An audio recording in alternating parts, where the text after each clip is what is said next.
नारद जी बोले, महादेव, परमेश्वरी सती जिस प्रकार अपने पूर्णावतार में पार्वती रूप से मेनका के गर्भ में आई, उस कथा को कृपा पूर्वक बताएं। परमेश्वर, यद्यपि उन जगदम्बा के जन्म कर्मादि की कथा अनेक पुराणों में सुनी गई है तथा ज्ञात भी है, तथापि उसे मैं आपसे अच्छी तरह सुनना चाहता हूँ, क्योंकि आप इस वृतांत को ठीक ठीक जानते हैं। महामते, महादेव, इसलिए कृपा कर विस्तार पूर्वक वह कथा कहें। श्री महादेव जी बोले, मुनिश्रेष्ठ, गिरिराज और उनकी पत्नी मेना ने त्रैलोक्य माता सनातनी और ब्रह्म रूपा दुर्गा देवी की महान उग्र तपस्या करके उन्हें पुत्री रूप से पाने की प्रार्थना की थी। भगवान शिव ने भी सती के विरह से दुखी होकर उन्हें प्राप्त करने का अनुरोध किया था। अतः ब्रह्म रूपा जगदम्बिका स्वयं मेना के गर्भ में आई। तदंतर देवी मेना ने शुभ दिन में कमल के समान मुख वाले सुंदर प्रभा वाली जगन माता भगवती को पुत्री रूप से जन्म दिया। मुनिवर, उस समय सर्वत्र पुष्प वृष्टि होने लगी, दसों दिशाओं में प्रकाश फैल गया और सुगंधित वायु बहने लगी। जब पर्वतराज ने सुना कि उनके यहाँ सुंदर कन्या ने जन्म लिया है, जो करोड़ों मध्याह्न कालीन सूर्य के समान तेजस्वी, 3 नेत्रों वाली, दिव्य स्वरूपा, बड़ी बड़ी आंखों वाली, 8 भुजाओं से युक्त और मस्तक पर अर्धचंद्र को धारण किए हैं, तो उन्होंने जान लिया कि सूक्ष्म परा प्रवृत्ति ने ही अपनी लीला से उनके यहाँ अवतार ग्रहण किया है। मुने, उन्होंने हर्षित होकर ब्राह्मणों को प्रचुर धन, वस्त्र और हजारों दुधार गौवें प्रदान की। तत्पश्चात वे बंधु बांधवों सहित शीघ्र ही कन्या को देखने पहुँचे। गिरिराज को आया जानकर मेना ने उनसे कहा, राजन, अपनी कमल नयनी पुत्री को देखिए, ये हम दोनों की तपस्या का फल है और सभी प्राणियों के कल्याण हेतु प्रकट हुई है। तब गिरिराज ने भी कन्या को देखकर उसे जगदम्बिका के रूप में जाना। भूमि पर से झुकाकर प्रणाम करते हुए हाथ जोड़कर भक्ति पूर्वक गदगद वाणी से वे देवी से कहने लगे। हिमालय बोले, माता विशालाक्षी, इस विलक्षण विचित्र रूप में आप कौन हैं? पुत्री, मैं आपको नहीं जान पा रहा हूँ, मुझे यथावत अपना वृतांत बताइए। श्री देवी बोली, परमेश्वर शिव की आश्रिता मुझे पराशक्ति समझो। मैं सारी सृष्टि का संचालन करती हूँ तथा शाश्वत ज्ञान और ऐश्वर्य की मूर्ति हूँ। मैं ही ब्रह्मा, विष्णु और महेश आदि की जन्मदात्री हूँ और सृष्टि स्थिति विनाश का विधान करने वाली मुक्तिदायिनी जगदम्बिका हूँ। मैं सबकी अंतर आत्मा के रूप में स्थित हूँ और संसार समुद्र से उद्धार करने वाली हूँ। मुझे नित्यानंदमयी ब्रह्म रूपा नित्या महेश्वरी समझो। तात, तुम दोनों की तपस्या से संतुष्ट होकर मैंने अपनी लीला से तुम्हारी पुत्री बनकर तुम्हारे घर में जन्म लिया है। तुम बहुत भाग्यशाली हो। हिमालय बोले, माता, आपने नित्या होकर भी कृपा पूर्वक मेरे घर में पुत्री रूप से जन्म लिया है। यह मेरे अनेक जन्मों में किए पुण्यों का ही फल है तथा इसे मैं अपना सौभाग्य मानता हूँ। मैंने आपका यह रूप देख लिया। अब आप परात्पर भगवती का दिव्य शिव प्रिया रूप मुझे कृपा पूर्वक शीघ्र ही दिखाएं। विश्वेश्वरी, आपको नमस्कार है। श्री देवी बोली, पिताजी, मैं आपको दिव्य चक्षु प्रदान करती हूँ, जिससे मेरे ऐश्वर्यशाली रूप के दर्शन कर आप अपने हृदय का संशय मिटा लीजिए और मुझे ही सर्वदेवमयी समझिए। श्री महादेव जी बोले, ऐसा कहकर गिरिराज हिमवान को दिव्य दृष्टि प्रदान कर जगदम्बा ने अपने अलौकिक माहेश्वर स्वरूप के दर्शन कराए। उनका वह ज्योतिर्मय रूप करोड़ों चंद्रमाओं की प्रभा से युक्त था। उनके मस्तक पर अर्धचंद्र की सुंदर लेखा विराजमान थी। उनके हाथ में श्रेष्ठ त्रिशूल और मस्तक पर जटाएं सुशोभित हो रही थीं। हजारों कालाग्नि की आभा के समान उनका रूप भयानक और उग्र था। उनके 5 मुख और 3 नेत्र थे तथा उन्होंने सर्प का यज्ञोपवीत धारण कर रखा था। इस प्रकार व्याघ्र चर्म को धारण किए हुए तथा श्रेष्ठ सर्पों के आभूषण से सुशोभित उनके रूप को देखकर हिमवान बड़े चकित हुए। तब उनकी माँ मीना ने कहा कि मुझे अपना दूसरा रूप दिखाइए। तब जगदम्बा ने अपने उस माहेश्वर रूप को तिरोहित करके तत्क्षण ही दूसरा रूप प्रकट किया। मुनिश्रेष्ठ, उन सनातनी विश्वरूपा जगदम्बा की आभा शरद काल के चंद्रमा के समान थे। सुंदर मुकुट से उनका मस्तक प्रकाशमान था। वे हाथों में शंख, चक्र, गदा एवं पद्म धारण किए हुए थे। उनके 3 सुंदर नेत्र थे। उन्होंने दिव्य वस्त्र, माला और गंधानुलेप धारण कर रखा था। वे योगिंद्र वृंद से वंदनीय थे। उनके चरण कमल अति सुंदर थे तथा अपने हाथ, पैर, आंख, मुख, सिर आदि दिव्य विग्रह से वे सभी दिशाओं को व्याप्त किए हुए थे। इस प्रकार परम अद्भुत उस रूप को देखकर हिमवान ने अपनी कन्या को पुनः प्रणाम किया और विस्मय पूर्ण विकसित नेत्रों से देखते हुए बोले। हिमालय बोले, माता, आपको आपका यह श्रेष्ठ रूप ही परम ऐश्वर्य से संपन्न है, जिसे देखकर मैं चकित हूँ। मुझे तो कोई अन्य ही रूप दिखाइए। परमेश्वरी, आप जिसकी आश्रय हैं, वह व्यक्ति निश्चित ही असोच्य और धन्य है। माँ, कृपा पूर्वक मुझ पर अनुग्रह करें, आपको बारंबार नमस्कार है। श्री महादेव जी बोले, अपने पिता पर्वतराज के द्वारा ऐसा कहने पर जगदम्बा पार्वती ने अपने उस रूप को भी समेटकर एक दिव्य रूप धारण किया। नील कमल के समान सुंदर श्याम वर्ण एवं वनमाला से विभूषित उस रूप की चारों भुजाओं में शंख, चक्र, गदा और पद्म सुशोभित थे। उनके उस रूप को देखकर शैलराज हाथ जोड़कर अत्यंत हर्षपूर्वक ब्रह्मा, विष्णु तथा शिव स्वरूपा सर्वदेवमयी उन आदि शक्ति जगदम्बा का इस स्तोत्र से स्तवन करने लगे। हिमालय बोले, माता, आप प्रसन्न हो, आप परम शक्ति हैं, आप में सब कुछ सन्निहित है। आप ही इस चराचर जगत की अधिष्ठात्री और परम आश्रय हैं। शिवे, आप ही सब कुछ हैं। इस त्रिभुवन में आपके अतिरिक्त अन्य कोई तत्व विद्यमान नहीं है। आप ही ब्रह्मा, विष्णु और महेश हैं तथा आप ही पराशक्ति हैं। आपकी अचिंत्य लीला का वर्णन मैं कैसे करूं, जिसका ब्रह्मादि भी पार नहीं पा सकते। विश्वेश्वरी, आप ही स्वाहा रूप से सभी देवताओं की तृप्ति कारिका, स्वधा रूप से पितरों की तृप्ति का कारण और महादेव प्रिया है। आप ही हव्य और कव्य हैं। आप ही नियम, यज्ञ, तप और दक्षिणा हैं। आप ही स्वर्ग आदि लोगों को प्रदान करने वाली हैं तथा समस्त कर्मों का फल प्रदान करने में आप ही समर्थ हैं। महादेवी, आपको प्रणाम है। माता, जिस आपके पर से भी परतर सूक्ष्मतम रूप का योगी जन शुद्ध ब्रह्म के रूप में वर्णन करते हैं, शिवे, वह आपका मोहक रूप मन और वाणी के लिए अगम्य तथा त्रैलोक्य का मूल कारण है। वरदायिनी भगवती, मैं आपको भक्ति पूर्वक प्रणाम करता हूँ। विश्वेश्वरी, मेरी रक्षा करें। जगदम्बे, आप सहस्त्रों उदीयमान सूर्यों के समान आभा वाली, 8 भुजाओं से युक्त, विशाल नेत्रों वाली एवं मस्तक पर चंद्र रेखा से सुशोभित हैं तथा आप कल्याणकारिणी लीला पूर्वक स्वयं ही मेरे घर में जन्म लिया है। उदीयमान करोड़ों चंद्रमाओं की शीतल कांति से युक्त नयनों वाली त्रिनेत्रा बाल स्वरूपा आप भगवती जगन्माता को मैं भक्ति पूर्वक प्रणाम करता हूँ। आप प्रसन्न हो।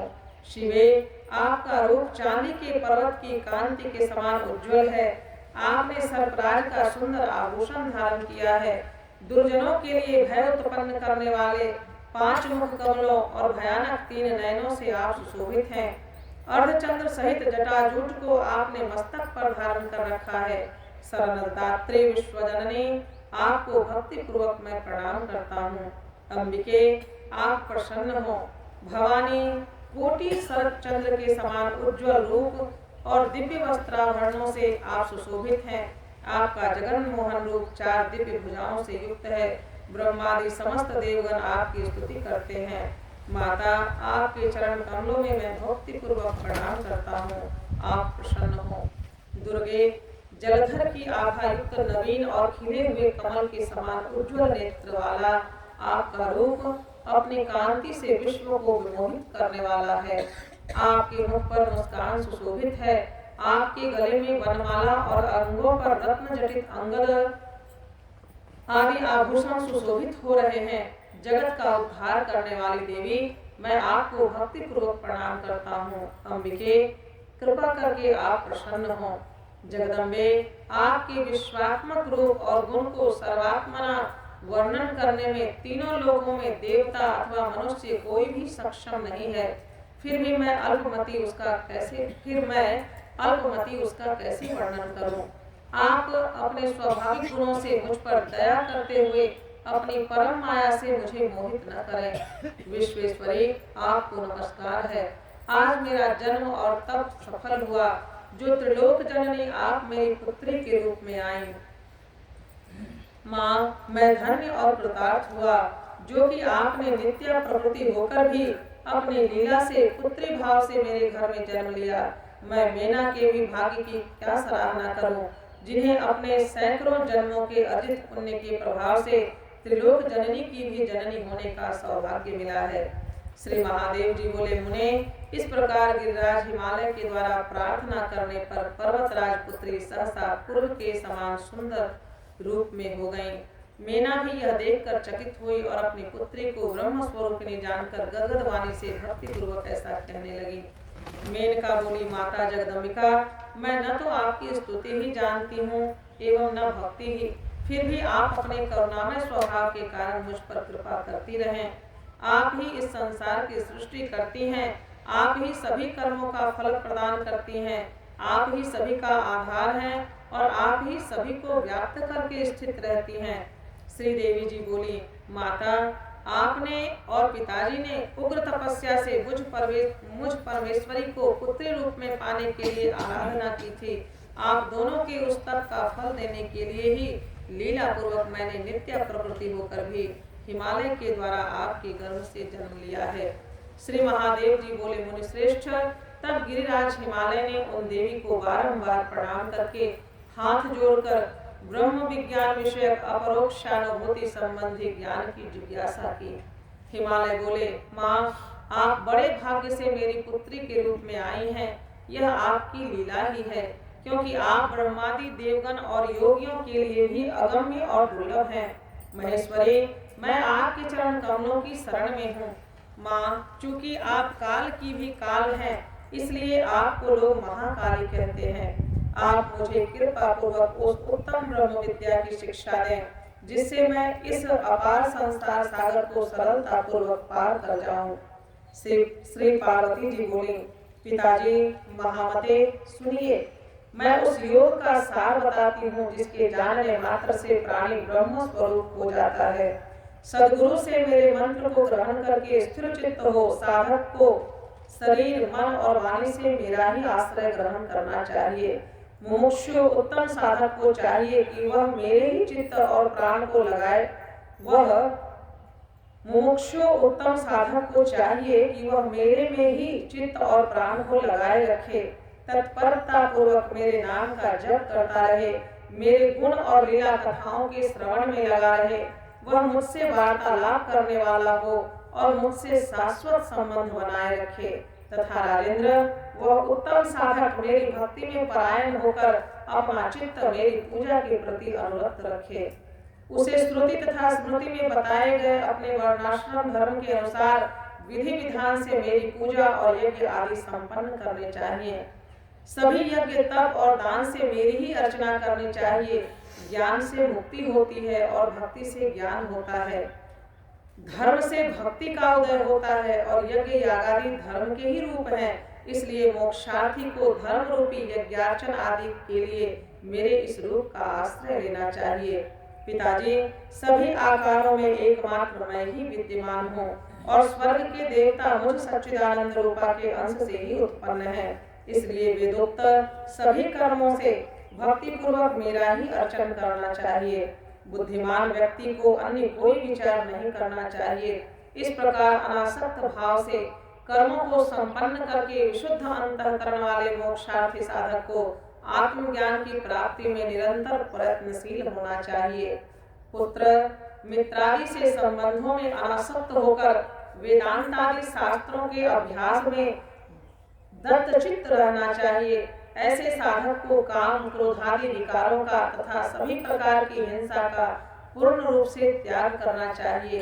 ऐसा करने से उसे निसंदेह पराविद्या का ज्ञान प्राप्त हो जाता है। महाराज, जब इस आत्मा की प्रत्यक्षानुभूति होती है उसी क्षण मुक्ति हो जाती है। यह निश्चित बात, सत्य बात आपके लिए मैं बता रही हूँ। किंतु पिताजी, मेरी भक्ति से विमुख प्राणियों के लिए यह प्रत्यक्षानुभूति अत्यंत दुर्लभ है।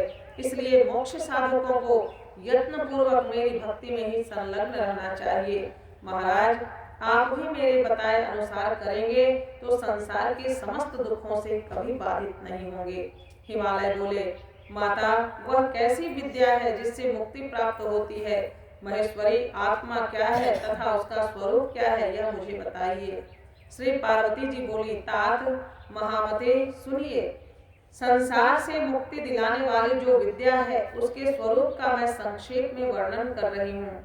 बुद्धि, प्राण, मन, देह, अहंकार और इंद्रियों से अलग शुद्ध और अद्वितीय चित्त स्वरूप आत्मा मैं ही हूँ, ऐसा पूर्णतः निश्चित है।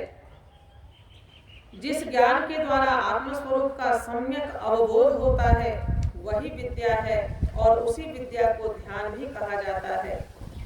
आत्मा निर्विकार, विशुद्ध तथा जन्म मरण आदि से रहित है।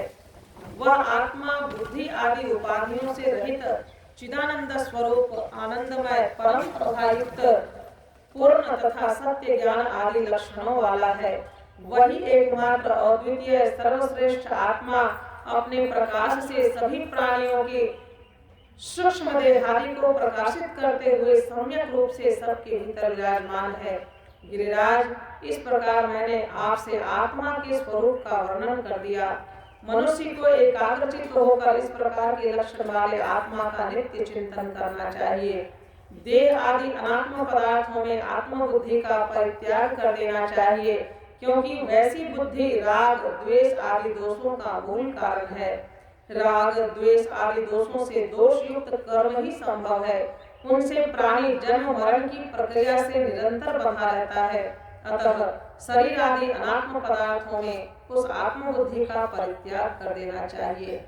हिमालय बोले, शिवे, राग द्वेष आदि से पापात्मक अशुभ अदृष्ट पैदा होता है, उसका परित्याग लोग किस प्रकार करें, इसे आप कृपा करके मुझे बताइए। जो लोग दूसरे मनुष्य का अपकार करते हैं उनके प्रति वह व्यक्ति सहिष्णुता का भाव किस प्रकार रखे और उनके प्रति उस व्यक्ति में किस प्रकार से इष्ट अनिष्ट विषय राग तथा द्वेष न हो। श्री पार्वती जी बोली, अपकार किसका किया गया, इस पर विचार करना चाहिए। उस पर विचार करने से द्वेष उत्पन्न ही नहीं होगा। 5 महाभूतों से मिलकर यह देह बना हुआ है, जिससे यह जीव स्वयं भिन्न है। यह शरीर या तो अग्नि के द्वारा जला दिया जाता है या शिवा अर्थात सियार आदि के द्वारा भक्षित कर लिया जाता है, किंतु आत्मा नहीं। जो इस प्रकार का ज्ञान रखता है उसका भला कौन सा अपकार हो सकता है। अपने आप में पूर्ण तथा सच्चिदानंद स्वरूप वाला यह विशुद्ध आत्मा न उत्पन्न होता है, न मरता है, न सुख दुख आदि द्वंद्वों में लिप्त होता है और न तो कष्ट ही भोगता है। अतः शरीर के काटे जाने पर भी इस आत्मा का कोई अपकार नहीं होता। गिरिराज, जैसे घर के अंदर अवस्थित आकाश पर घर के जलने का कोई प्रभाव नहीं होता, उसी प्रकार शरीर के अंदर अवस्थित आत्मा पर शरीर के छेदन आदि का कोई प्रभाव नहीं होता। जो मारने में इस आत्मा को मारने वाला समझता है और जो शरीर के मारे जाने पर आत्मा को मारा गया समझता है, ऐसा सोचने वाले वे दोनों ही लोग भ्रमित चित्त वाले हैं, क्योंकि यह आत्मा न तो मारता है और न मारा ही जाता है। अपने स्वरूप को इस प्रकार जानकर और द्वेष छोड़कर मनुष्य सुखी हो जाए। द्वेष मन के संताप का मूल है। द्वेष सांसारिक संबंधों को भंग करने वाला है और द्वेष मोक्ष प्राप्ति में विघ्न उत्पन्न करने वाला है। अतः प्रयत्न पूर्वक उसका परित्याग कर देना चाहिए। हिमालय बोले, देवी, यदि देह तथा परमात्मा स्वरूप जीव का इस लोक में अपकार नहीं होता और ये दोनों दुख के भागी नहीं होते, तो फिर जिस दुख का साक्षात अनुभव होता है वह किसे होता है। महेश्वरी, इस शरीर में दुख भोगने वाला दूसरा कौन है। यदि मुझ पर आपकी कृपा है तो आप मुझे इस विषय को यथार्थ रूप से बताइए। श्री पार्वती जी बोली, न तो इस देह को और न तो इस परमात्मा स्वरूप आत्मा को ही दुख होता है, फिर भी यह निर्लेप विशुद्ध आत्मा मेरी माया से मोहित होकर स्वयं मैं सुखी हूँ, मैं दुखी हूँ ऐसा मान लेता है। वह माया अनादि अविद्या स्वरूपनी तथा जगत को मोहित करने वाली है। पिताजी, वह आत्म तत्व उत्पन्न होते ही उस माया से आबद्ध हो जाता है और उसी से वह राग द्वेष आदि विकारों से व्याप्त होकर संसारी हो जाता है। महामते, यह आत्मा अपने लिंग रूप मन जिसमें वासना निहित रहती है को धारण करके लाचार सा बना हुआ इस संसार में व्यवहार करता है। रक्त वर्ण के पुष्प के समीप स्थित शुद्ध स्फटिक उसके सानिध्य के कारण उसी के रंग से युक्त लाल प्रतीत होता है, जबकि वास्तव में उसमें रंग विद्यमान नहीं रहता है। बुद्धि इंद्रिय आदि के सानिध्य के कारण आत्मा की भी वही गति होती है। मन बुद्धि तथा अहंकार जीव के सहयोगी हैं। तात अपने अपने कर्मों के अधीन होकर वे ही कर्म फल का भोग करते हैं। वे सभी समस्त विषयात्मक सुखों तथा दुखों का भोग करते हैं। आत्मा भोग नहीं करता, क्योंकि यह आत्मा प्रभुता संपन्न विकार रहित तथा निर्लिप्त है। सृष्टि के समय यह जीव पूर्व जन्म की वासनाओं से युक्त अंतःकरण के साथ उत्पन्न होता है और इस प्रकार यह जीव प्रलय पर्यंत सृष्टि में निवास करता है। इसलिए महाराज, विद्वान पुरुष को चाहिए कि ज्ञान विचार के द्वारा इच्छित तथा अनिच्छित पदार्थों की प्राप्ति में मोह का परित्याग कर सुखी हो जाए। देह मन के संताप का मूल है और यह देह संसार का कारण भी है। यह देह कर्म से उत्पन्न होता है और वह कर्म पाप तथा पुण्य भेद से दो प्रकार का होता है। राजेंद्र, उन्हीं पाप पुण्य के अंश के अनुसार जीव को सुख तथा दुख प्राप्त होते हैं। दिन एवं रात की भांति इन सुख और दुख का उल्लंघन नहीं किया जा सकता। स्वर्ग आदि की प्राप्ति की कामना करने वाला विधान पूर्वक पुण्य कर्म करके स्वर्ग प्राप्त करने के बाद भी शीघ्र ही कर्म से प्रेरित होकर पुनः मृत्युलोक में गिरता है। अतएव विद्वान को आसक्ति का त्याग करते हुए विद्याभ्यास में तत्पर रहकर तथा सत्संग करके परम सुख की अभिलाषा रखनी चाहिए। इस प्रकार से ब्रह्म विद्या का उपदेश का वर्णन करते हुए कथा को यहाँ पर विराम देते हैं। प्रेम से बोलिए जगदम्बा मैया की जय। इन शब्दों के साथ मैं अपनी वाणी को विराम देती हूँ। श्री सद्गुरुदेव बाबा के चरणों में नमन करते हुए आप सबको नमो।